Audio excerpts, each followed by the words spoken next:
Welcome to the Family Life Podcast. We are so excited that you're joining us. Last episode, we talked about motherhood. So today, we're going to talk about fatherhood because this is going to come out in July and there's Father's Day. So what better time to talk about fatherhood? And I'm joined today by some incredible guests. So why don't we start by just talking about your families? So do you want to kick us off, share a little bit about your family?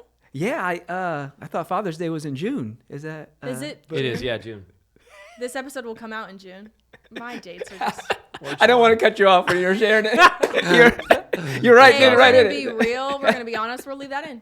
We can edit that. That's awesome. Nope. No editing. Oh, that's awesome. Well, sure, I'll share a little bit about my family. I'm Darius Sanders, married to my wife, Nicole Sanders, my amazing wife. We're actually, a couple more months on down the road. We hit October. We'll, be getting closer to 19 years. So about 18 years right now of marriage. And we have 4 amazing kids. We really do. I have 1 daughter and then 3 sons. My daughter is Toriana. She's a junior this year. Just graduated and finishing junior year. She'll be moving to her senior year. I got my son, Tayshawn. He's a freshman this year. And then I have 2 more sons. I have 1 son, Trustin JC. He's in 5th grade. And my youngest son, True Blessing. He's in 4th grade. So that's my crew right there. That's how we roll. There you go. Want to share a little bit? Yeah. So my name's Chris Eldred. Wait, I want to ask, when is your anniversary? You said October? Yes, October 21st. Okay. Ours is October 9th. Let's go. Hey, man, let's I like it. Yeah. Amen. It's a great month. Yes. So my wife and I will have been married for 20 years this year, October 9th. Let's go. So we're coming up on that. I'm excited. I owe her a honeymoon, and we're doing that in Hawaii this year. So Ooh. 20 years late, nice. but it's all good. It's still going to happen. We also have 4 kids. My oldest daughter is 23, Skyla. And then Aiden is 19 years old. He's in the military on the East Coast. And then we have our little princess, Raya. She's 14. And my youngest man, Broden, who's 13. So we have, same wedding month, 4 in our posse. Yes, Yeah. Man, I like it. how'd you link us up? Yeah. You're going to Yeah. Hawaii? We're going to Hawaii at the same time. We're all going to Hawaii. Yeah, you guys are all Not at invited. the same time. Yeah, jump in. Wow. Oh yeah, It'll be great. they're It'll be going. great. They're going to be same time. So yeah, we'll just We make invited. He we'll paying make for it too? I mean, We'll talk about that. okay. All right.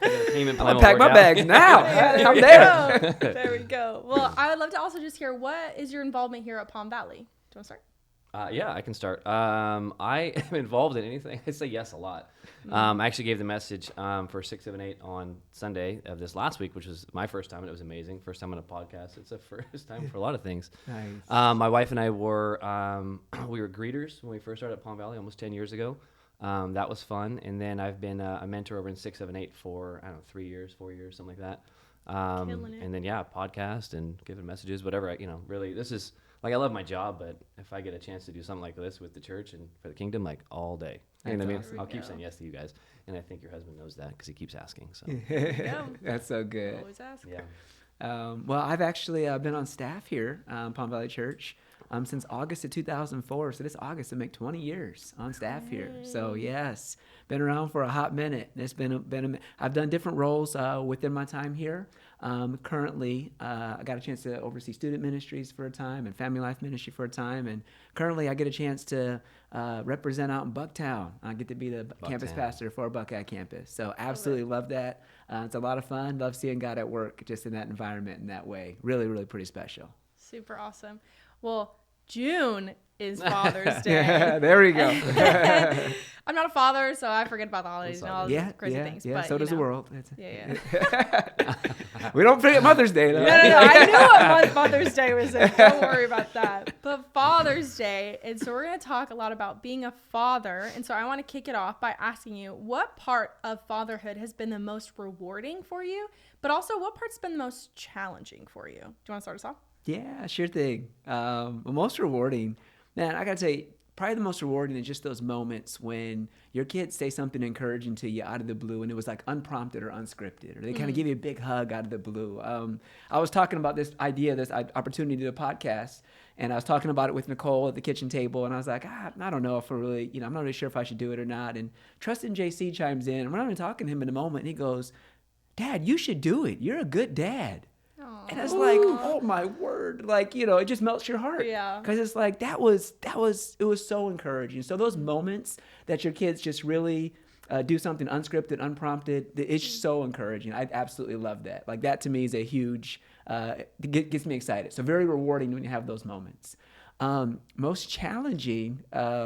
Now, this is not like about being a dad, but I would just say like this may be more just being a parent in general. Like it's my responsibility to get the kids out the door in the morning for school, kind of help out in the morning. Like I got the morning shift, Nicole's got the evening shift. She shuts the house down at night. I gotta tell you, dude, that is so challenging for me every single day, getting those kids.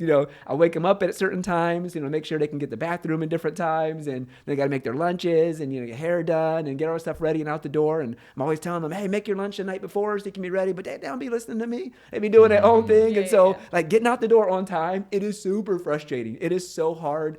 It is just one of those moments, like every single day I feel like it's a battle, trying to get out the door on time so I get everybody to their school on time. So for me, that's a challenge. And you know what? Today was the last day at school. I'm so excited right now. I am so excited. That's what you're mostly forward to. Yes. I got 73 days. I don't have to worry about this. And not that I'm counting, but I'm counting. Yeah, 73 days. Like I am super excited. Matter of fact, I love it. Once it hits summertime, I get so excited. Nicole, she loves Christmas time, but for me, once it's summertime, it's the most wonderful time of the year. I gotta tell you, I get excited about it. So challenging for me, maybe not as a father, but that's just one of those ones because I like to be on time and I'm punctual and gotta help them kids get to school on time as well. So do you have to wake them up multiple times, or are your kids good at first wake up, they're up? I have, out of 4 kids, I got one that is amazing at getting up the first time. Trustin JC, there's my shout out to you, my man. That boy gets up first time, every time, He's comes down, ready. grabs breakfast. He's good. But the rest of them, man, can you wake me up a little bit later? Give me a couple extra minutes. Give me 5 more minutes. Like, it is so tough. And so I will tell you, that's brutal. Yeah. But yes, big challenge. There you go. What about you? Man, I am so glad we homeschooling the last 2 because, man, I'm done with that challenge. That's for sure. I would say the most encouraging with our kids, I don't know that I've got a huge compliment like you got. That's amazing. I was like, man, I need my kids to say something nice to me like that. But I think, watching my kids be successful at what they do, I think for me, it's just so great to see them like win at a thing or, our older 2, it's really fun to watch them grow. It's, they both work. Well, so Skyla, she's 23. They both worked at Red Robin, and then she left for a while, and then she came back. So she's at Red Robin. So seeing her follow, my footsteps into, not the family business, but kind of the family business. And then my son as well followed, my footsteps, and he's in the Navy. So to see them, like, to me, it feels encouraging that like, maybe I feel like my dad he does all right. Like he's successful. So they follow me into different career paths that I've taken. And so to me, I think that to me is like it's like a feather in the cap. It makes me feel really good. I'm like, you know what? There's a connection there. Like they trust in the path that I've taken and they're following that. So I think that's, for me, I think it's pretty cool. Challenging. Oh my lamb. This is go all day long on this one. It's always a challenge. But, I think one thing that is the most challenging for me as a father is, and my wife and I, Heather, we talk about this all the time, watching them make a mistake when you maybe have warned them before, like, hey, maybe don't touch that. That's going to be hot. And they're like, yeah, but I think I got it. And like, that hurts. I'm like, I know, right? Because it's like watching them, especially as they're adults, when they do that thing. Because when they're adults, they're playing. It's like they're playing at the big table, so there's a little bit more involved. So I think seeing them do that, it's just hard. But at the same time, you can't slow them down. You can give them encouragement. You can maybe give them guidance, but they're going to make their decisions. And a lot of learnings come from those decisions that they make. So we just pray that they don't make, huge, mistakes or whatnot, but just, it's hard. It's like watching them in slow motion, like, don't do that. And then they do that. Like, are you too scathed? Are you okay? I think that's a hard part is just, it's like, cause you've been there. I've seen like, if you touch that, it's going to hurt. And they're like, I think I'm going to be all right. And they touch it and get hurt. It's like, and there's no win in saying, I told you so. Cause they're like, I already know my dad told me so. So if you say it, they're like, man. So I try not to be that dad that's like, I told you so dad. Cause it just doesn't help in the situation. Yeah. They're already in pain. They've already had the experience. So I think just watching the kids make those decisions is tough. But that's a challenge, you know what I mean? So I've learned my mistakes. Well, some. I'm still learning all the time, but watching them make those same mistakes, it's like, oh man, if you would just listen, So, but that's how that goes. So many different wins in being a father, so many different challenges. A lot of your kids are older, so you guys have been a father for a pretty good amount of time. When you think back to when you were a new dad, what were the things that were the most shocking or the most challenging adapting to being a father? Yeah. Sure. Well, I'll say that I kind of gave this in the message on Sunday. It was when Aiden, who's now 19, when he was born, it was crazy. Skyla, when Heather and I got together, Skyla was just over a year old. So Aiden was my first baby. And I remember she was at the house for a few months. And when she finally went grocery shopping, that's when she finally left the house and left me in charge of an infant, which I was like, well, there's a lot of trust here and responsibility. And I was nervous. It was just me and my friend. And she put him in my arms, and he screamed for 90 minutes while she was at the grocery store. And I didn't know what to do. I was like, my friend was like, I have no idea. He didn't have any kids at the time. It was very scary. And so she got home, and she grabbed him, and he was silent again. He was good. I was like, man, am I going to fail? Does this kid hate me? He's only 2 months old. Does this kid just not like his dad already? Am I that bad? Things have changed. He does like me. But I think it was scary and challenging. It was just this new, a brand new environment, a brand new experience. And it was nerve-wracking. And then obviously we, had a few more kids after that, and they probably all hated me for a while, or, loved mom at least, maybe more. I think they still do. But the older ones always call my wife first, and I give them a hard time. I'm like, you didn't forget my number, right? It's 2261. Feel free to call me anytime. I'm available. But yeah, so I think that's I love that. Yeah. I'll say something kind of similar to what you were sharing, but a very specific, moment. When my daughter Toriana was really young, I'll never forget this. She was sitting on the stairs, and we have a stairs that kind of go up, a few, go up 5 stairs, turn, go up. So it's kind of stairwell like that. And I remember her sitting on the stairs, sitting on one of the landings, and it was just this moment that she was really, really young. And I remember her, she was kind of crying, whatever it might be, but I remember her looking over, at me with this glare. And she said, "I don't like you. Ooh. I like mom." And I remember her just very pointed, she pointed at me and everything. And I was just it broke my heart. As a dad, I've just loved this girl. I've tried to take care of her, tried to hug her, everything. But she just this point out blank. She couldn't have been 2 years. She was so young, but she very clearly articulated that I don't like you. And it broke me. What am I doing wrong? I want to be a good dad.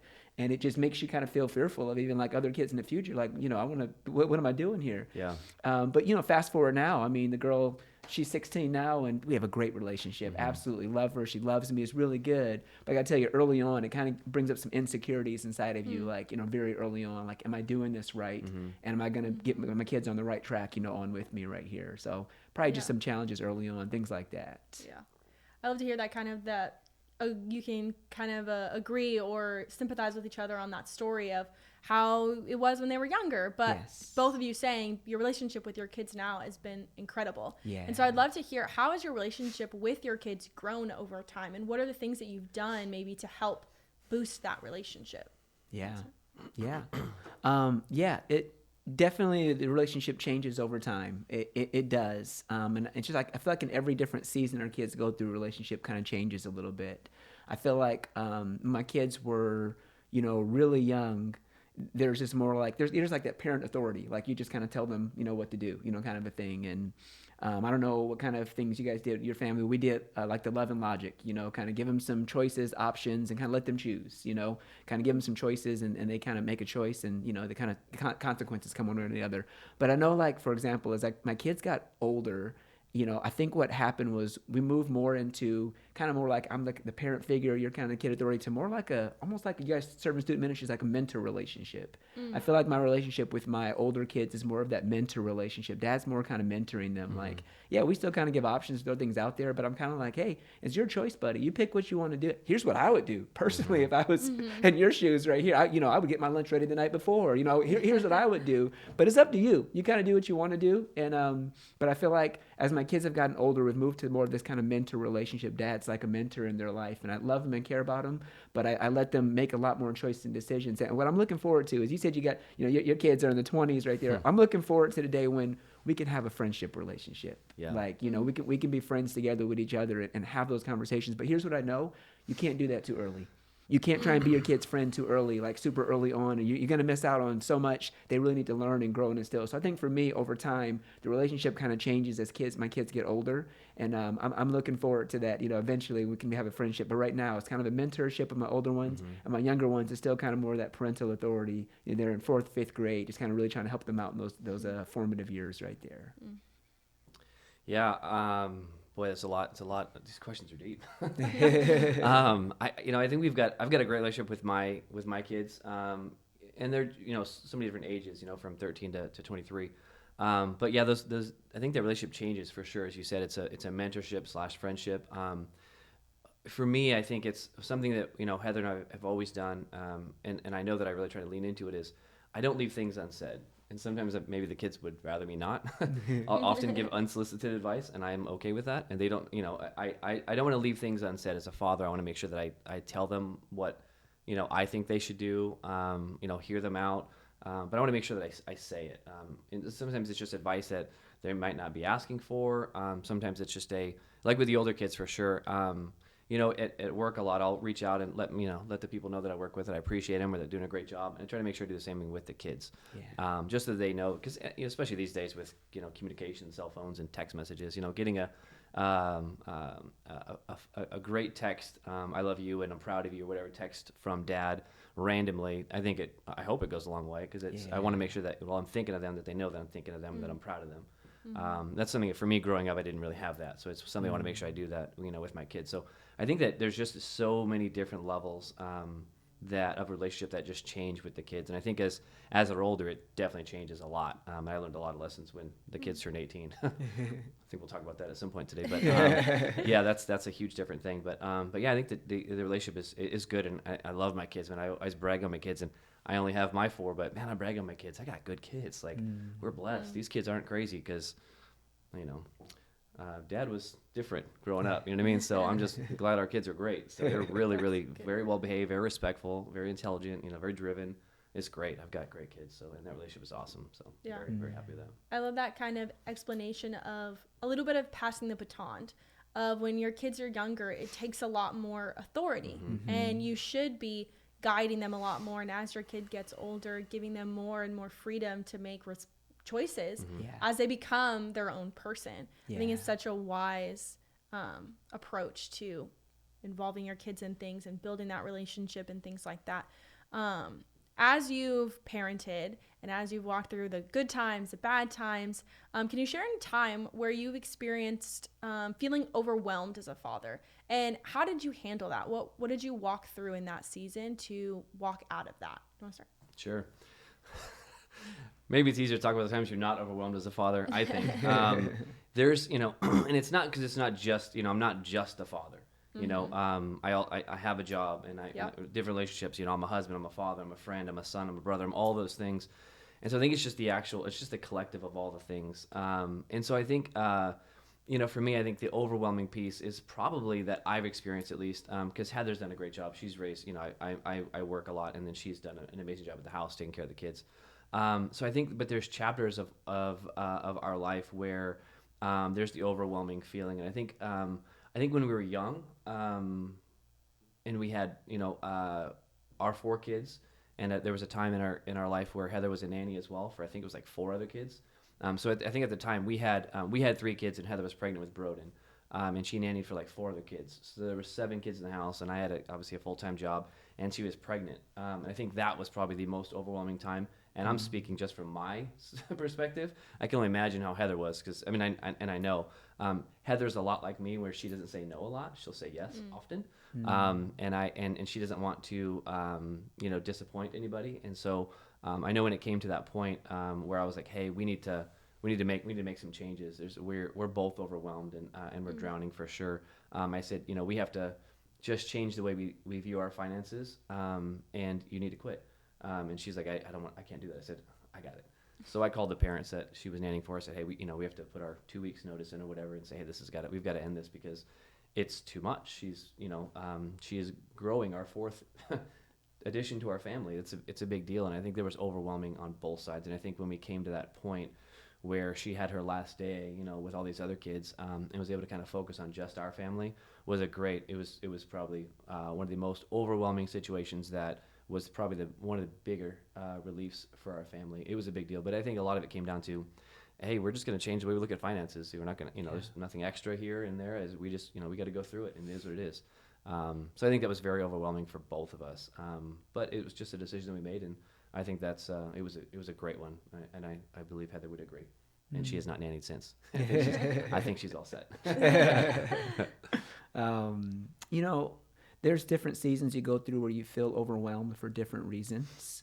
And you know, I just share one even from it was last year. Matter of fact, I just share this like when my son Tayshawn was in 8th grade, I just felt like he and I were just really not clicking together. We just were not, things were not going well. I felt like there was nothing that was kind of working really well with him and with me. And I was just really, I was down about that. Like I was feeling like I'm doing everything I can as a, you know, as a dad, as a husband, as a father. So many things I'm trying to do, you know, with so many different people and places and great relationships with so many people. But I felt like I was missing out on a great relationship with my son, Tayshawn, at the time. And it started to consume my mind. It was overwhelming to me. Like, why is this? What's going on? Why can we not see eye to eye? And it was really insightful when I looked below the surface, when I really dug a little bit deeper to kind of find out what might be going on. I began to realize that, you know, it really wasn't just what was going on between he and I. It was what was really going on just in his life at that time, just during the season he was walking through. My son, at one point, at Buckeye campus, we got set up and tear down. And he was helping out with teardown. He was pushing a big cart, and the cart fell over, and it fell on his ankle. And he didn't break it, but it hurt it pretty bad. And he got trapped up underneath there and had to get pulled out from underneath there and went to the doctor and stuff. So he ended up being on crutches, for a while. Well, come to find out, because he was on crutches, at school every single day, he and all of his friends would always play football together. And they just loved playing football together and hanging out. It was great. And that first day when he came back on crutches, they kind of, felt bad for him right there with them. But after that first day, they just stopped hanging out with them. And every single day from that point forward, he had like no friends. He was just at school by himself on a crutches. He'd sit there and eat lunch by himself. Like he went through this, while he was on his crutches this whole time. And eventually those friends just kind of left him. And he was just miserable at school. It was just like miserable for him. And I couldn't imagine, going through middle school and not having any friends. Like that was why you go to school, was go sit with your friends and have lunch and have fun and stuff like that. But that was impacting everything going on in his life. And once I dug deeper and kind of realized that and I could empathize with that, I feel like we finally realized something. We were able to start bonding on some things and talking through some things, and things got better and better. And so this overwhelming feeling of trying to connect with my son, and once I dug deeper and found that out, I felt like, man, that was so beneficial. It was so helpful. And I felt like it just was a huge blessing. And we kind of grew from there to make things so much better. But I will say, like, that was another one of those seasons, because you go through them from time to time where I felt like nothing could go right. But praise God, he helped me kind of dig into and find out, gave me some insight into that really helped us moving forward. Yeah. I think there's so much wisdom in digging deeper. Yeah. And really, instead of being like, something's not going right, or I'll wait for, him to get over what's going on. But really taking the time with your kids to dig and figure out there's something more here. Yeah. And kids, they're not going to tell you. Not often. I think about, like, growing up, I'm like, I never told my mom anything. Like, but being the parent and desiring to know, I think does so much in that, and being able to bridge those gaps. Something that you said about, you're not just a dad, you're a father, you work, you're a spouse, you are a friend, you're a brother. There's all these different things that come into it. It's not just once you become a dad, that's all you do for the rest of your life. So how do you manage your stress and the pressures of balancing work, your spiritual life, being a spouse, and being a dad? What do you do to balance all of those things?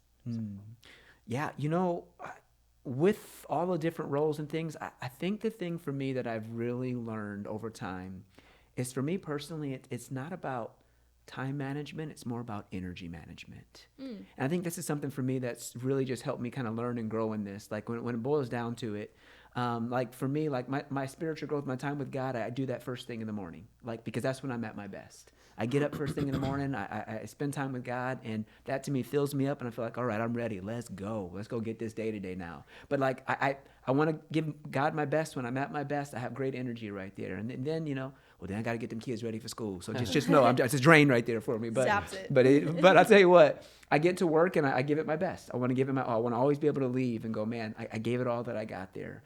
And then you get home. And when it boils down to it and you get home, it's like the thing I'm always praying, like, God, give me the energy to really invest into my family right now.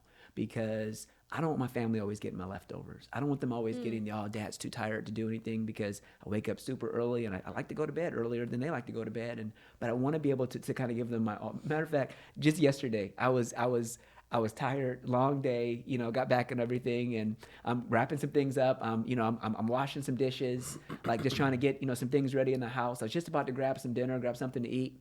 And Tayshawn comes in and he's like, Dad, never mind. He kind of walks on out and, okay, I'm finished, doing the dishes and all. And he comes back in a few minutes later. He's like, I was just wondering, can we go play basketball together tonight? Just wondering if we can go play basketball. I'm like, the last thing I want to do is go play basketball. Like I just wanted to, eat. I wanted to in my sleep. chill. I just want to go to bed. Like I didn't want to do that. But in the moment, the words that came out of my mouth was absolutely, son, absolutely. And the reason those words came out is because I knew I was doing this podcast today, and I wanted to make sure I had a good example. But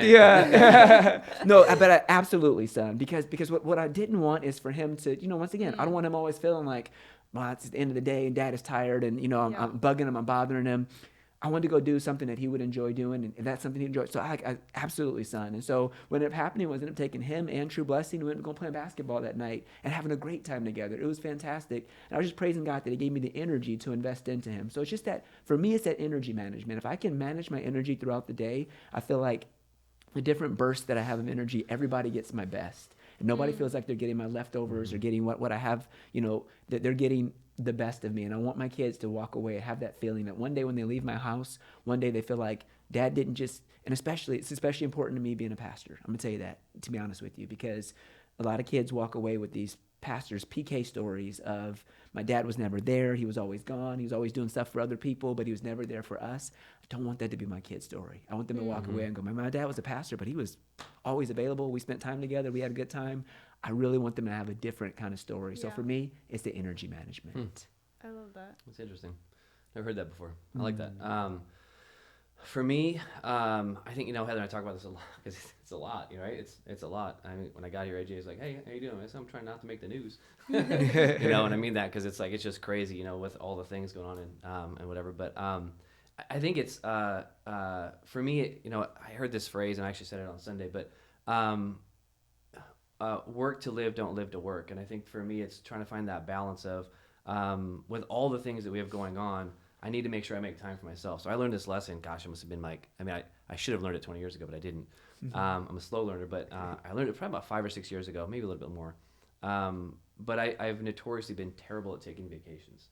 And so one thing and I train some people that I work with, new guys and gals that come on board, I train them and I teach them. One thing I do on January 1 of every year is I put all my vacation hours on my calendar. Whatever weeks it is, I'll put them on my calendar. That way I make sure I'm going to get them. Because I've done it for so many years where I just would work, and I wouldn't take vacation. So to your point, like my family's the one that would suffer. They're the ones that wouldn't get, they wouldn't get the time because I'm like, wow, work's there's always pressing. There's always something. There's always something to do, right? Yeah. And your family's like, they're the ones that, they're kind of always there, but you want to make sure that not to take them for granted, but that we lean into that and make sure we make time for them. And so that's one thing that I did to make sure that I have that time with my family and that I can do all the things that I want to do, not just the things that I have to do, because we all have our financial obligations. But work's going to get done. It's going to, we're going to do that. But I need to make sure that I intentionally make time to spend time with my family. So with Heather, it's date nights, or with his kids, it's we've talked about, even heard on the podcast, like that drive to school, or for us to drive to service on Sunday, I get to spend time with just the kids. It's just me and the kids while Heather will meet afterwards or whatever. But I get a lot of time just to have conversation with them. So there's that downtime there. I think to me that's I love that, but it's something that I sacrificed for many years, just being so busy with work, and it's such a terrible excuse. And then I like it if my kids will call me out. Like I remember it was my first vacation. This is terrible, but I think it was last year that I said I'm not bringing my computer to work to vacation. We went to Virginia to see our son who's in the military out there, and I didn't bring my laptop, and since then every vacation I've taken him, that laptop stays home. I need to take that time. But it was the most liberating, awesome vacation I've ever had with my wife. We spent every day hanging out with my son, and I said, let's just see how many emails we get when we come back, and we'll check the count. I didn't even check until the day we were leaving, whatever. But it was just such an amazing experience. And it was one of those things that it was sad that it took me so many years to learn. But once I got it, I was like, man, I'll never drop that again. And I'll tell everybody that I'm on a podcast talking about it. Accountability now. Yeah, There you go. I'll tell everybody that'll listen. Like you've got to take time with your family because no disrespect to any companies you work with, but we're all replaceable. But your time with your family is not. You don't close out the year December 31st and look back and like, gosh, I spent no time with my family. That's terrible. You know what I mean? So for me, I've got to do the things that I want to do, so that I can be energized to do the things that I have to do. And then I know I didn't say it, I suppose, but just like you, I start with prayer in the morning. My wife and I both have our devotionals. I read mine, she reads hers. We close out with a marriage devotional at night. We're connected in whatever way we can with our small group and all these things that we do. It's like for me, I honestly don't know how I made it all these years without the relationship that I have with God now. I'm like, oh my, how did I do it? It's crazy. Because now it's like, man, you say a prayer, you get done, you're like, all right, let's get it. I'm ready for whatever. Let's, bring it on. And it's just a very different lens. It's a very different level of energy. I just feel like you can accomplish anything. And I don't know how I did it for years without it. It was crazy. So good. So good. Yeah. Would you say you're also a morning person? Yeah. Would I say I'm a night person?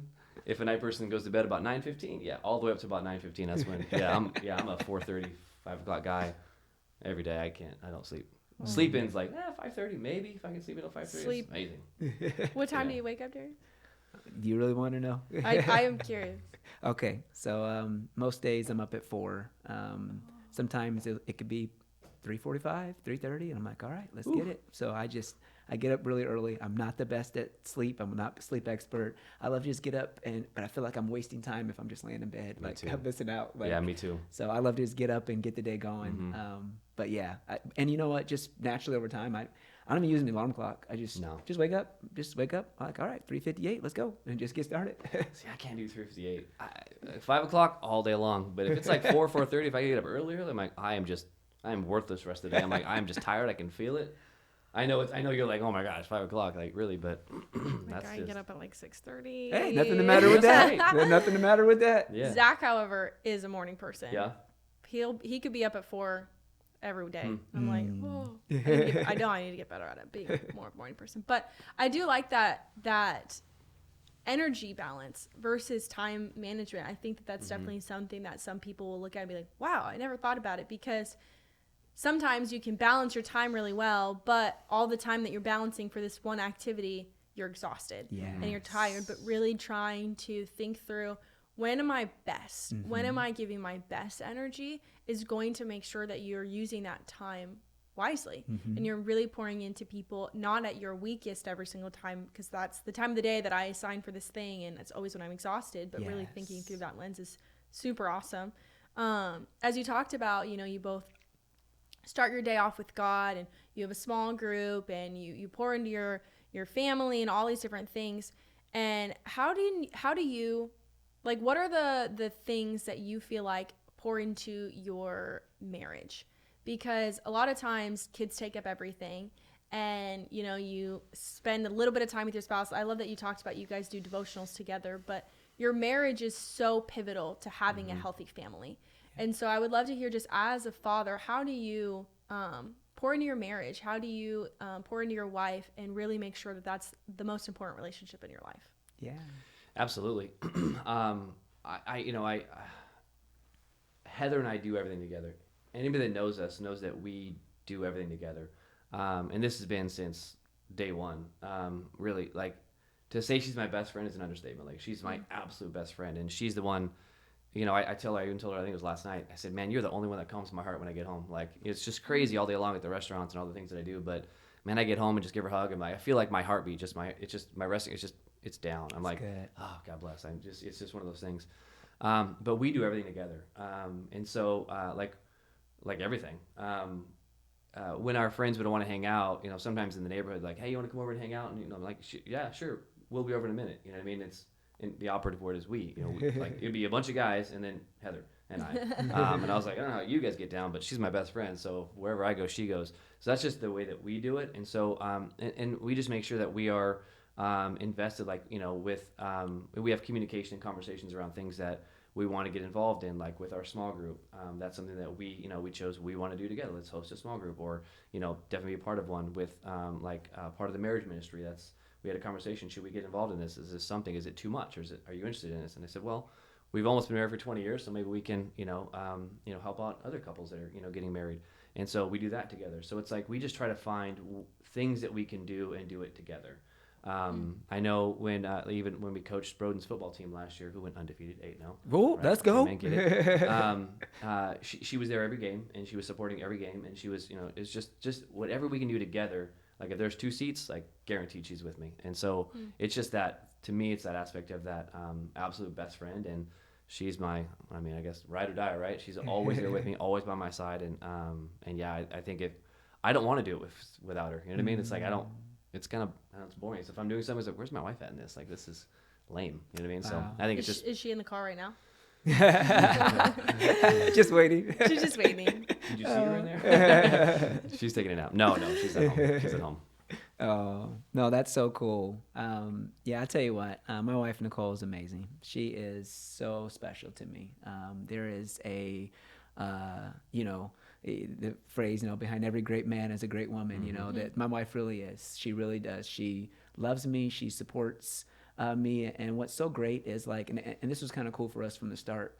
Like when we first met each other, I had always kind of gone into life kind of thinking like, all right, when I finally realized I was going to be a pastor, I was like, man, I'm going to be a pastor. And you know what? There's probably going to be a girl that I meet one day that's like, I really like this guy. He's, he's smart. He's funny, but he's a pastor, so he ain't gonna make any money. Like I was thinking, I always thought that'd be like something that'd be like a knock against me, that it would be like, oh, okay, I'll figure this out.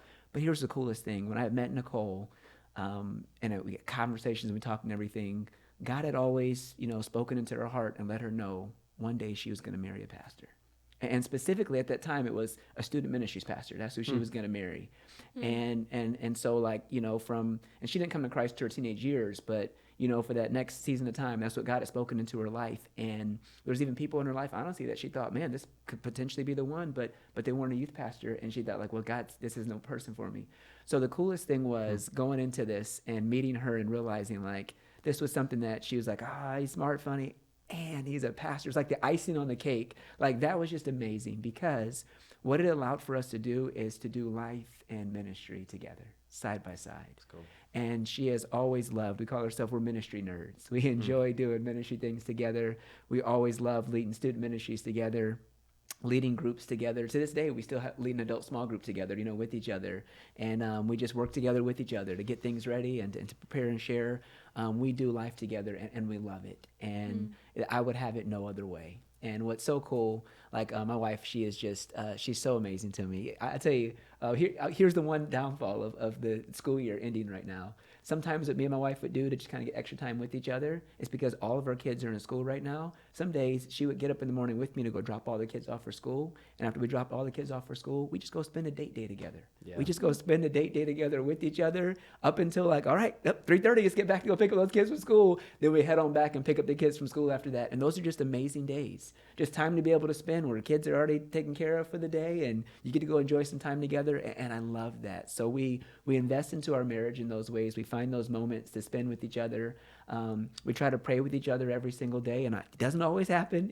But I tell you what, it is one of those things that I see the power of prayer and how much that keeps marriages together and families together. And so we really try to pray with each other every single day. And usually when it doesn't happen, it's because I fell asleep early. And, we were praying, but I fell asleep in the middle of it. And so sometimes we go to pray together at night, and I always pray first, and then sometimes when she's in the middle of praying, I start falling asleep. I get called out for it. So that's on me sometimes. The all right. power of God was so strong. Yeah. Yes. You had to. No, totally. But we invest spiritually with each other into our marriage, and we do ministry together. We do life together. We just we love being able to have that with each other. And I know not everybody has that. And I know not everybody, but I will say that's just one of the keys that keeps me moving forward and keeps our family healthy and our ministry healthy, doing life together. Cool. Yeah, I love that both of you said doing life together and doing as much as you can with each other. Yeah. Even the mundane things of driving the kids to school or anything like that, of just doing it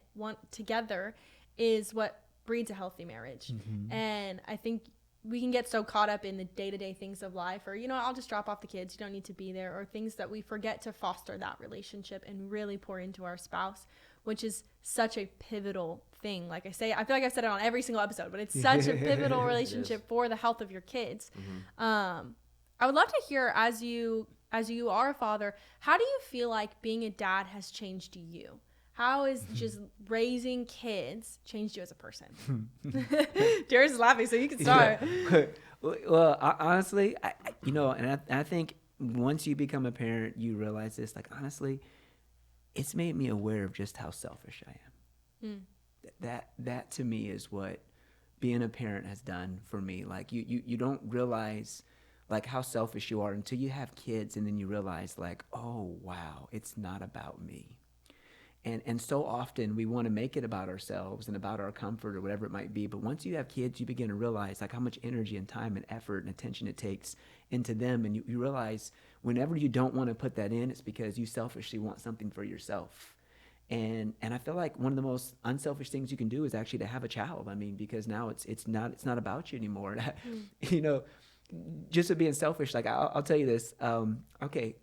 A great way for me to see this is like Father's Day, okay? Father's Day. And I'll tell you why, because when it boils down to it, if I did what I wanted to do on Father's Day, like we would get back from church and we would do nothing for the rest of the day. Like we would just be, you know, I would chill at home. I'd have a nice home-cooked meal. Let me just hang out. Let me just relax. I just want to chill, just have a, you know, relaxing afternoon. Maybe there might be some golf on, and my kids hate that, but I would just put that on and just relax. Like it would just be like amazing. Like I would love that, just chill Father's Day. But here's what I know. Like my kids would hate Father's Day if that's what Father's Day was. They would hate it. And so we don't ever do what I want to do on Father's Day. That's not what I would. But on Father's Day, I think about what's a place my kids would love to go to. Like, oh, hey, we're going to Cane's today. They're like, yeah, you know, they're all excited. You know, we'll go places that I'm not even going to eat. I just want them to go enjoy and have a good time. Because when my kids think back on Father's Day in the future, I want them to think, that was awesome. I love Father's Day. We got to go do these things. And what I've learned, even in things like that, is, you know what? If I will even deny myself, even on Father's Day, and be unselfish, how much joy I can bring my family, how much joy I can bring my kids, how much excitement there be with that. And so I just say to myself personally, like, I've learned a lot, and I would say I've been made much more aware of just how selfish I am by having kids. And by having kids, they've helped me with that to become more and more of a generous person in every area of my life, and more generous, especially with my time and investing that into them and what that could look like. So they made me very well aware of how selfish I can be. I should edit that one piece. They go to Red Robin on on Father's Day. That's where you go. That's where I should go.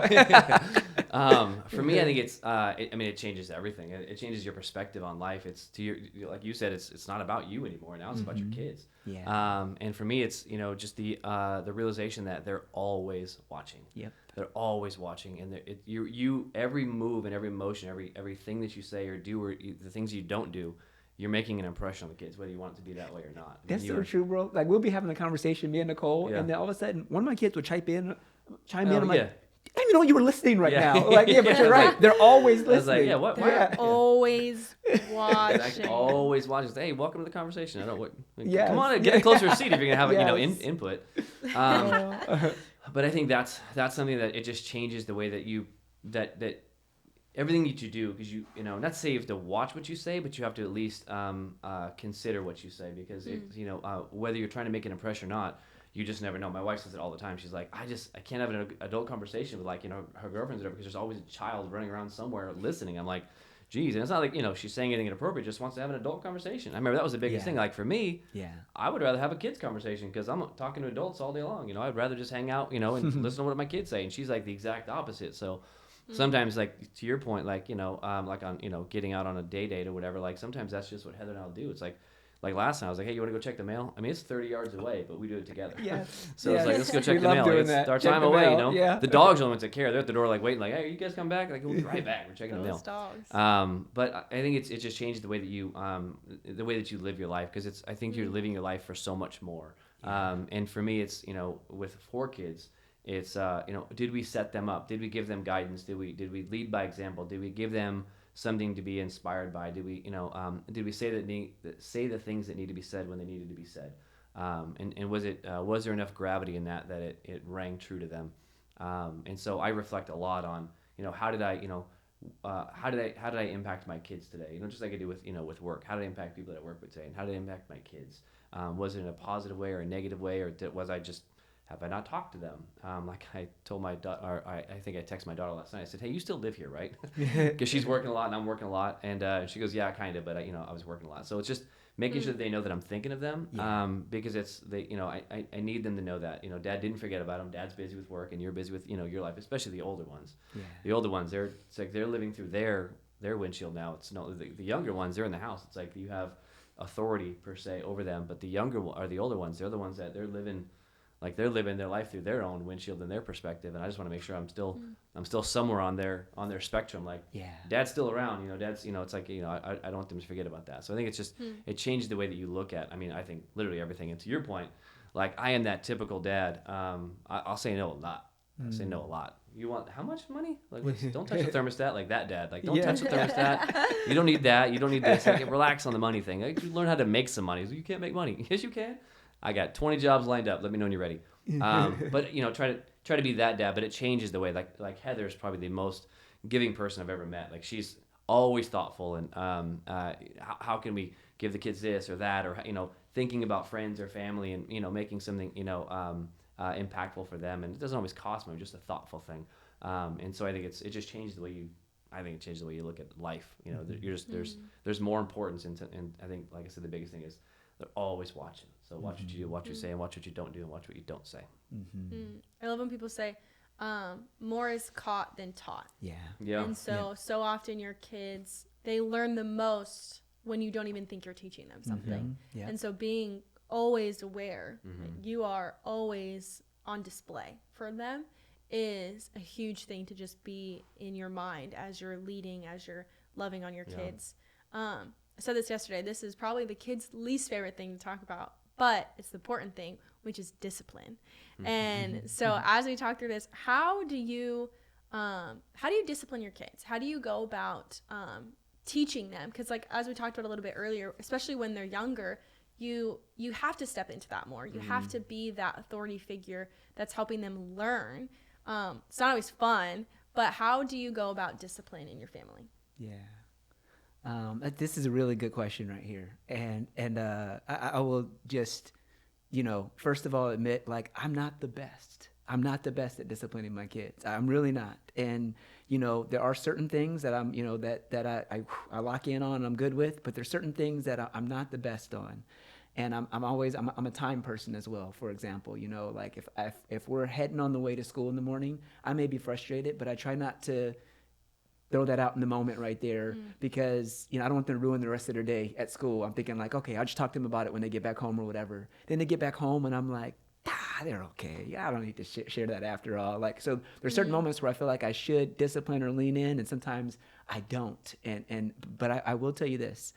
There's a very just fantastic proverb in the Bible. It's so good. It's Proverbs 19:18, and I will tell you, like, it's so good. Proverbs 19:18, New Living Translation says, "Discipline your children while there is still hope. Otherwise, you will ruin their lives." And I was like, that to me is so powerful. Discipline your children while there's still hope. Otherwise, you'll ruin their lives. Like, we need to establish discipline in their life early on. We need to have discipline for them. Otherwise, you think by not doing anything, you're doing the best part. But really, you can have crazy kids by the time they move out, whatever it might be. And you can go both extremes. I saw people in college who parents were militant discipline with them, and ones who parents did nothing with them. And they both ended up in the same boat over here, just because of that. So there's really like this fine balance you got to have with it. But I will say, like, discipline, it is important to me. I'm not always the greatest at it, and sometimes you're like, man, I just want to be the dad they like tonight, not the dad that have to lean in tonight, right? And that's just the reality, just being super honest. But I will say, like, for me, I really want to instill within my kids the importance of certain things and values, and discipline is one of them. So for us, a lot of natural consequences sometimes do it, actually, to be honest with you. Sometimes I'll tell you this. There's one, like, I was having issues with Tayshawn being ready for school in the morning, and their school's about close to 3 miles away. And finally one day I told him, hey, if you don't get out by this time, I'm leaving you. And I literally, that he didn't get out by that time, I drove away. Tayshawn had to walk to school that day. He had to walk 3 miles to school that day, and Nicole was like freaking out. I need to walk to school. I'm like, listen, he can do it. He's in high school. He can do it. He can make it. Like, don't worry about it. He'll be fine. And so he had to walk all the way to school that day. And I'll tell you what happened the next day at school? He was in that minivan on time. I will tell you that. He was ready. It was on it. But it was like, I was like, I want to show him there needs to be discipline in this moment right here. He's not doing what he should be doing. That this needs to happen. And so it just kind of hit that breaking point of like, all right, we're gonna make sure we're gonna have a natural consequence. You missed the bus, buddy. You gotta walk. And it just really helped kind of get him back in line again. So sometimes the natural consequences go far more than the long conversations I have with my kids about things and, checking out or whatever it might be. And so like discipline for me, I really want to, especially the younger they are, I want to get it quicker, sooner, make sure it happens in a moment, after they grab it, understand it. And as they get older, some of these other consequences kind of deal in a little bit even better. But I would just say for me, it's something that I'm not the greatest at. But I know the value of it, especially when I see God's word. I want to discipline while there's still hope, while they're still in my house, while I still have opportunities for them to grab one of things and learn things at an early age when the consequences are smaller before they move out and the consequences become greater. Yeah. Discipline while there's still hope, because I don't want to be the one that ruins their life. So, yeah, discipline is important. Yeah, man, that was good. Well done. I think for me and for us, and Heather and I were talking about this actually last night, we definitely disciplined when they were young. And I was in the military, so I wouldn't say I was militaristic, but I would say I was fairly structured and disciplined and consistent for the most part across the board with all 4 kids. But I think that one thing that Heather and I have always leaned into is we want to make sure that we're aligned in how we discipline the kids. Like, we need to be in agreement.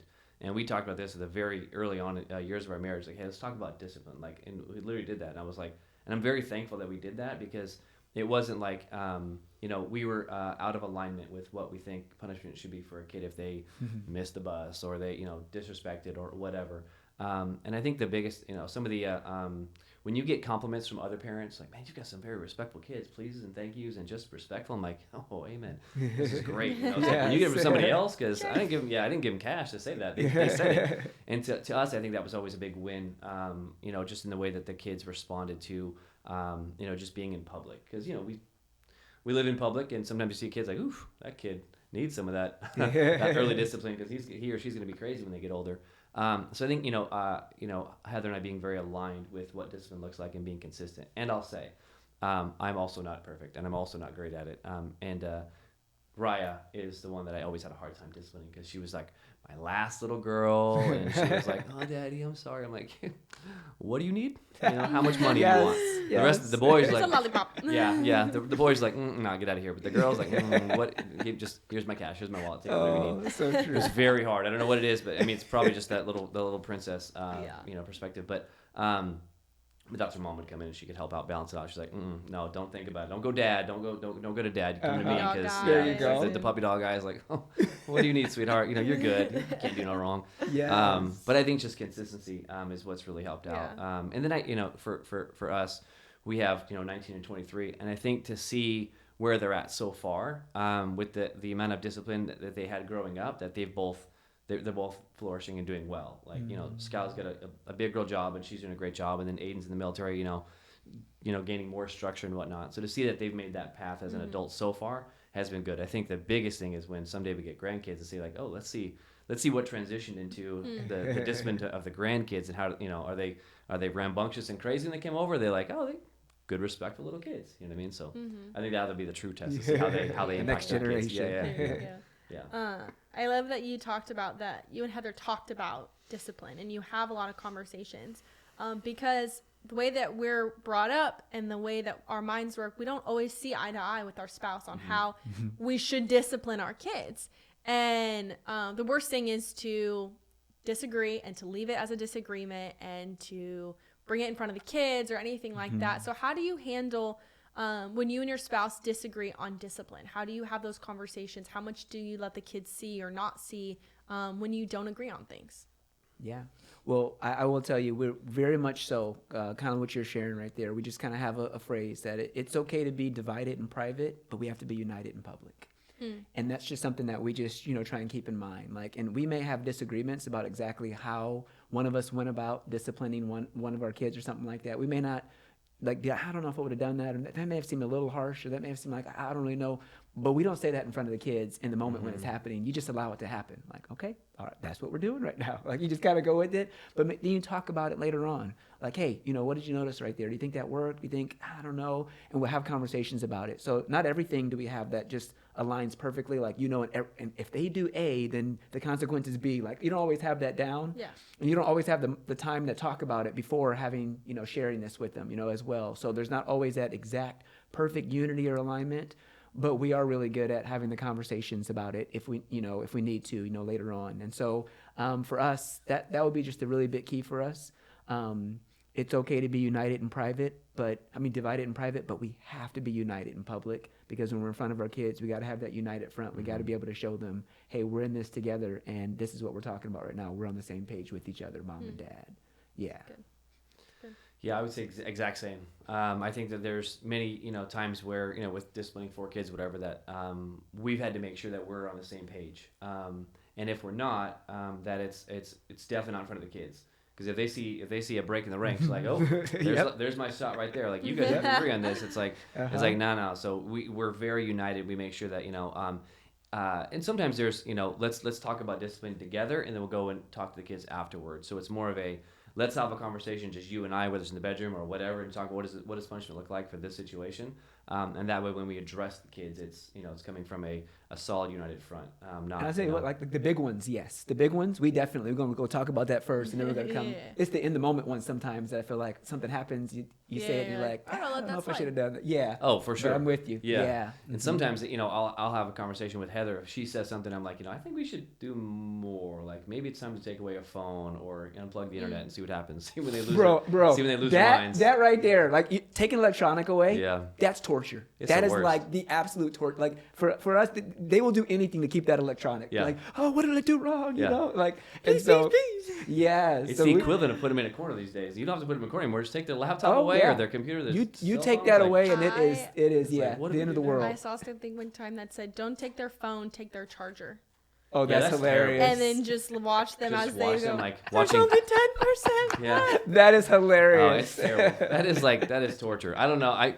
I love my kids too much to do that. I'm like, I just take the whole thing away. I'm more of a bite, don't bark. Like they know if it's in trouble. Like dad's gonna. I don't waste time on barking. Yeah. You know how it goes down. That's good. That's good. It's a quick bite. They're like, don't mess with dad because he's not messing around. So. I like that. I think there's so much value in the divided in private but united in public. Mm-hmm. And I was sharing this on the episode yesterday with the moms, but so many times we have students in our ministry that come in that are struggling because they see their parents fighting all the time, or their parents have shared things that shouldn't be shared with a kid. And there's that level of bringing your kids in so they see that marriage is not always perfect unity, and you allow them into those spaces a little bit so they understand what a true marriage looks like. But a kid needs to be protected from some of those real world things as they're developing up, because otherwise it just hurts a lot of their growth. Yeah. So I just love that phrase of divided in private but united in public. I think that is so pivotal. As a dad, you are the spiritual leader of the home. You are the head of the household. How do you step into that in a healthy way? How do you healthily lead your family as the father in the home? Yeah. I think for us, I think it's leading by example. And like I said earlier, it's just they're always watching. And as a spiritual leader, I need to make sure that my kids see that and that they understand to follow suit. And also that my boys see that, hey, there's a role that you'll serve in your household someday. And it's important. And it's not just I'm dad, so do what I say, or follow me to church or going. It's like, hey, let's talk about it. And at dinner, I always offer, hey, do you guys want to? Who else wants to say the prayer? Nobody else say the prayer. I'm like, all right, I got it. But it's always that offer. But it's leading in that way. It's in the different chapters throughout the course of the day. I mean, there's whether like for us, like watching the Chosen series. Like, let's all sit down and watch the Chosen series. Our kids are the last two are homeschooled, and so we have the opportunity to kind of pick their curricula the way that they, the way that we want to have it structured. And part of it will lean into I want you to have a Bible study. So what we're utilizing for Bible study is the Chosen series. And so things like that. So it's leaning into it throughout the course of the day, and then teaching them like, hey, especially again, like the boys, like, hey, there's a role, the pivotal role that you'll play in your family. And I want to make sure that I lead that as often as I possibly can. And not like it's just throwing the Bible at them or, quoting verses all day long in scripture to get them aligned, but it's, just leading by example. I think it's more caught than taught, I think is what you said, right? Mm-hmm. So it's, just what do they see you doing all the time is a really big deal. Yeah, love that. And I'll tell you, like, for us, we've always loved the idea of just the healthy rhythms, the opportunities. It's something we've been teaching here at church and all that, the opportunities you get to invest into your kids. And so we look at the natural rhythm of everyday life. You have time in the morning, you have that morning time, you have drive time, you have meal time, and you have bedtime. These are kind of like 4 great opportunities to kind of pass our faith on to our kids. And at different seasons, there's different ones that I, as a spiritual leader, kind of really leaned into. When my kids were really young, that bedtime was a really big one. Putting the kids to bed and spending time with them in God's Word and praying with them and stuff like that as they're all going to bed. Like that bedtime was kind of a really big one. Right now it's, morning time and drive time are probably the biggest ones. Meal time is always big for us. We love to be able to sit down and grab a meal together as a family. As our older kids get more and more activities, it becomes harder and harder for us all to sit down together and do those things. But mealtime is definitely something that's special when we're all there together and we can, share about our day and connect, and I can share some spiritual truths with my kids. But I say like the morning time and the drive time are the big ones for us. So we live out in Buckeye, so we're driving everywhere all the time. So that's a big opportunity. And morning time, usually since I wake the kids up in the morning, I kind of get things started with it personally. But whenever I wake my kids up in the morning, the first thing I do when I wake them up, I start with, I say, hey, this is the day the Lord has made. We'll rejoice and be glad in it. I quote Psalm 118:24. I want to start it out in a right, encouraging note, get them up, get things going well. And once again, today was the last day of school, so they were saying that with me when they got up this morning, like, yeah, and I'm ready. All excited. It was good. But it's just that idea of, I want to be able to really start their day right there, with God. And then when we get in the vehicle, like I told you, I maximize that time. So whenever we get in the vehicle to drive to school, I ask my kids, hey, how can I pray for you today?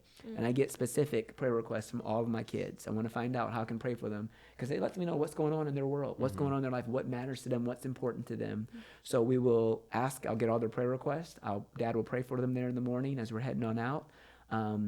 If it's a day where Nicole's with us, then I'll be like, hey guys, we got a special guest prayer today. Mom's going to pray today, And so we'll pray for our kids, like that. And then after praying for them, I have some verses that I have my kids memorizing, that we say as we go on the way to school. Over the course of this year, a big one's been Psalm 23. So we'll all start out together and we'll all say, hey, the Lord is my shepherd. I have all that I need. And we'll say that. We'll quote that together. And I'll just throw out a verse and then we'll quote it together, and we got different ones that we do for different reasons, but we'll do different verses. We'll quote those on the way to school as well. And then right before they all get out, one of the things I always say, we have this phrase that we say, it's not easy or smooth, but it's one that we always say because it keeps my kids in the right frame of mind when they head out. And we say, today we're going to love God, love others, represent the Sanders family name well, but more importantly, and they'll all say, represent Jesus Christ well. And it's something we all say before we get out and we head out for the day, they get out of the vehicle, because I just want them to be reminded, Jesus said most important commandment, love God and love others. And what are we going to do with our lives? We're going to represent our family name well. I want our family name well, but more important than that, we're representing Jesus Christ wherever we go. We're ambassadors of Christ. We're going to represent him well.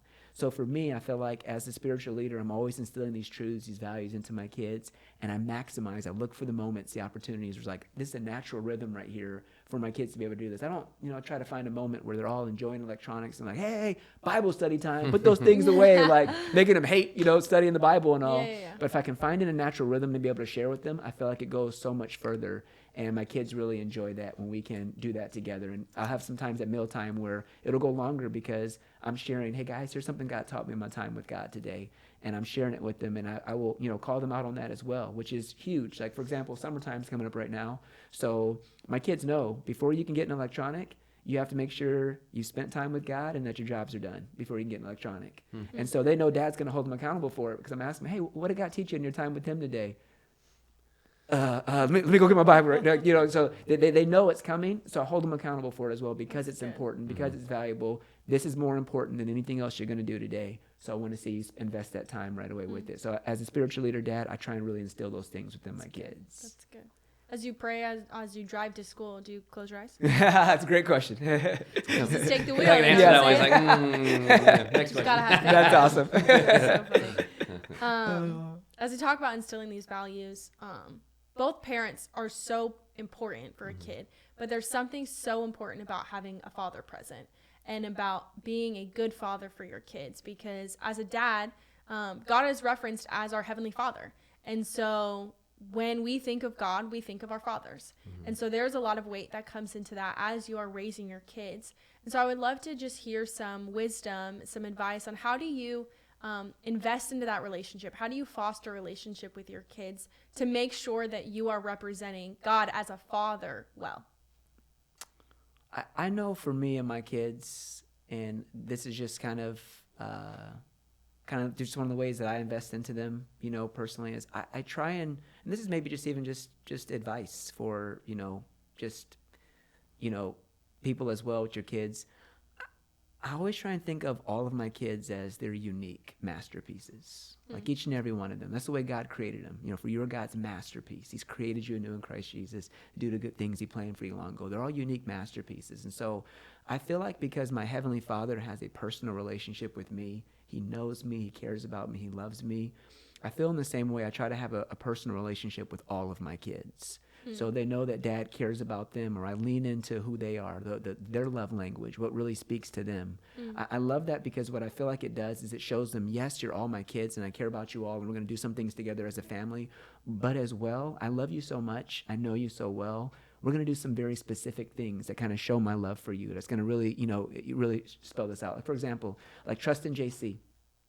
We got this, you know, puzzle. Somebody gave us this cool puzzle for Christmas. It was this 3D, you know, it was an Atari is what it was, you know, but a 3D over 3,000 piece thing, you know, whatever it might be. And Trustin, like when he saw it, his eyes lit up. He's like, that looks awesome, right? None of the other kids really cared about that, but Trustin's my puzzle person. So you know what I do with Trustin is over spring break, I'm like, buddy, spring break, me and you, we're going to handle that right there, me and you. So literally on spring break, we literally, you know, spent time putting this thing together, and we didn't quite finish it, but Trustin's really, he loves to put the pieces together. And so Dad, my role was whenever the bag would open up, every single step, I would make sure he had all the pieces he needed to build it, to put it together. So I'm putting the pieces together, and he's building it, he's putting it together.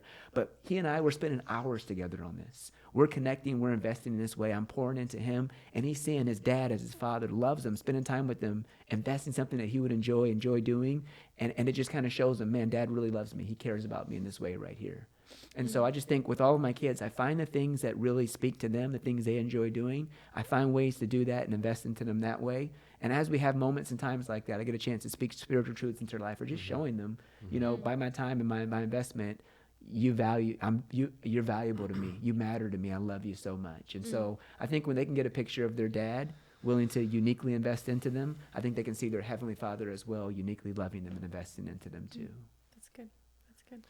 Yeah, I think for me, my perspective, this was something that it absolutely mortified me when we started having kids. My dad passed away when I was 6 months old, so I had a few stepdads that were, you know, kind of played roles throughout the course of my, you know, childhood. And so I was I was very fearful. I was like, I have no idea how to be a dad. I genuinely no idea. I don't have necessarily an example. I don't have somebody that I grew up with and can say, I want to be just like my dad, or, I mean, through the course of the years, I mean, you always learn, whether it's a good experience or bad experience, you always learn. And so I wouldn't say that I grew up without, you know, experiences or things that I learned from, whether it was what to do or not to do. But I think it was really mortified, just to be a father. Again, I didn't want to fail. And then when my son was screaming his mind out, when my wife was like, oh, here it goes. This is the culmination of all my fears. But I think being the person that my kids need at the times that they need them and filling that role that they need is what I've always leaned into. So, and I think it's very important having, you know, mother and father as that balance in a relationship, because there's things that my kids come to me for, and there's things that my kids come to my wife for, and they're very specific, different needs. And I remember I had a conversation with Aiden. Again, he's the one on the East Coast, and it was very frustrating because he had a flat tire. and I showed him how to change a tire years ago, but let's just say he wasn't paying attention. He was like Didn't a 16-year-old stick. kid. It didn't stick. So he FaceTimed me, and I was walking him through what to do and this and this and this and all these things. And he was able to get the tire, off and changed. And ironically, my wife was the one that he was trying to put something on backwards, and she's like, I think that's backwards. And so she was able to actually, lean in and help that as well. But, he called me because he needed, he needed, advice on how to change the tire. Or if it's like I have a financial question, they would, have a conversation with me. I know Skylar had a conversation. She was frustrated with, just the she was working a lot and not making money. I was like, let's sit down and have a career conversation. And so we had that. So I think it's just being there, fulfilling the role that they need specifically from whatever parent it is. And Heather fills probably all the other roles. For me, it's probably career and maybe how to maybe not spend money. I try to do well at that. I fail sometimes too, but I think it's just being there for the role that the kids need, and just being aware of what that role is specifically that they need, and then filling that for them. And to me, it's like, hey, I'm needed. They want my advice. These are my kids, and so I think it's getting that point. They're always watching, and they're always listening, and they know who to go to for things like that. So I think it's just fulfilling the role that they need, and there are very specific dad roles that the kids need. So that's good. Yeah. I would love to echo how you talked about you're always learning from your father, the people around you, good or bad. You are always learning. Mm-hmm. And I think a lie that people can get so caught up into, dads, moms, everyone, is I'm just going to end up repeating what was happened to me. Mm-hmm. And I think there's so much wisdom in you can learn what to do, but also what not to do. And you don't have to be exactly what was before you. Sure. Yeah. And you can grow and be the dad that you want to be, Yep. whether you had the best example growing up or not so good of an example, and really being able to lean into other people. And I think you don't have to just look at your example. You can look at your friends' examples, your friends' fathers, or friends that you've seen have kids before you, and learn from them as well. Yep. And learn all those different things. I just think is so wise to do all that. Well, as we close out, I would love to just hear, is there any piece of advice or wisdom that's helped you as a dad, or that you would love to share with someone who's a new father or struggling as they're learning how to be a dad? Sure. Yeah. We could do a whole other podcast on just the advice I'd give to future parents, whatever. One thing that I learned, and this is, and I've shared it, recently. It seems to keep coming up. But one piece that I was so wrong on, is I thought once the kids hit 18 that, all right, we did it. Let's celebrate. Let's have a party. It's like, and I couldn't be more wrong. The stress level doesn't change when they're 18. It's like, because you love your kids and you want them to do well. They're just they're playing at the big table, if you're gambling, like there's more on the line. And I think to me it's being prepared for that realization. I was not. I thought, for whatever reason, I was like, once they're 18, like we did it, we crossed the finish line, they're great. But now, like you said, that role just changes, and now we can be maybe more friends, still a mentor in many ways, but you can be more friends. And so I think, being patient with your kids as they go through those stages, and then just being ready to for the realization that that relationship, that friendship, that partnership, that mentorship, it doesn't end ever. Now that, someday they'll have kids, and then, they're going to ask advice on, hey, mom or dad, like, this kid's screaming, what do we do? Give him to mom. That's what but yes. I think it's just, so that's what I would say. Yeah. That's awesome. I like that. Yeah. I would say, man, to new dads, I just really say, really kind of enjoy every season with your kids. And I would really lean into that. There's this just mentality. We have this rush mentality, rush through. When I get to this, then it'll be fun. When I get to this stage, then it'll be fun. When we finally get to this moment with my kids, then we'll have a good time. Like I really think about that, just enjoying every single season with them, because they go by so fast. We've got one of these, it's a little sign up inside of our house just to remind us, and it just says, the days are long, but the years are short. And I got to tell you, like, seeing all of our kids grow up, we're reminded of this so often. There's some days I feel like they go on forever, but then again, you blink and all of a sudden it's the last day of school and it's another school year's passed, and you're like, wow, how did we get here? And I think every season, like, I feel like, there's so many things you can learn in every season that you can just really lean into and enjoy, as opposed to just thinking, well, when I get to the next phase, then I'll start enjoying it more. Like, personally, I remember when my kids were between 2 to 5, like I loved that season. Like, you know, I felt like when they were really young, I just held them like this kind of, you know, awkward, and you hand it over to mom, and, you know, you change some diapers and stuff like that. And it seemed like it was never ending. You know, you're going on through it, and you're not getting rest and everything. And, you know, but you know what I don't remember? I don't remember the last diaper I changed. Because at some point you just didn't change them anymore, and you just look back and you go, hey, we haven't changed any diapers in forever. Like, the season is on. You moved on to the next phase. And like between 2 to 5, I felt like I could now do something as a dad, tangible, hands-on. I can wrestle with my kids so we can get down. Like, they haven't gone to school yet, so they don't quite know what they should or shouldn't say. Like, it's just kind of raw. Like 2 to 5, I love that phase, that season right there. But eventually they move out of that phase, and they go on to the next one. And I found that I need to really embrace and enjoy every season. And so I would just share this with new parents, like, have a moment every single day where you just sit and enjoy the moment with your kids. You just take it in. And I think if you'll just do that every single day, you'll just build up this appreciation for every season that you're in, and not be always in a rush to get to the next one. Because then your kids will move out one day. Your kids will move on one day. And you're going to look back and realize, man, I missed it because I was always waiting to get to the next phase. I think that's so good. They come back, though. They move out, they come back. They come back. Yeah. Never does. Skylar was saying the other day, she said that she goes, I think we should just like buy a house like on the block, like a bigger house. We like a couple houses, we can all just kind of be together. I'm like, oh, what a blessing. Our daughter wants to stay close to home, you know what I mean? So yeah. That's good. Yeah. That's good. Yeah. Well, thank you so much for being here today, for all the wisdom that you shared. Thank you so much for listening. We hope that you learned some incredible tips and tools as you equip your family, as you lead your family confidently. And as always, if you ever have any topics you'd love to hear us talk about, you can email them to familylife@palmvalley.org, or drop them in the comments if you're watching on YouTube. And we will see you for our next episode.